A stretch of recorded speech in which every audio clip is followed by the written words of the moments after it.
Today we are going to discussing about how to develop the lollipop chart in Tableau. So in order to explain about the lollipop chart, I will able to drag the subcategory into rows and I will able to drag the sales into columns, and after that go to this drop down and make it as an entire view, and after that I will able to drag the sum of sales again into columns and make it as descending order, and right click on second sum of sales, make it as dual axis. After that go to all marks card, select bar chart here and right click on any of the axis, make it as synchronizing axis. Now you can go to second sum of sales mark card and go to this drop down, you can select circle chart here. Whenever you are selecting the circle chart, you can see the small circle has been created. Now increase the size of the circle.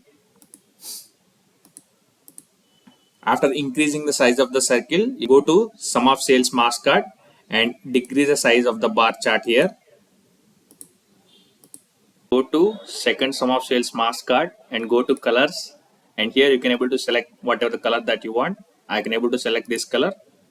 Now see, this is how we can able to develop the lollipop chart. And after that, right click. If you don't want to show this sales axis, right click on here, select show header, the axis will be removed, and here also you can do the same thing.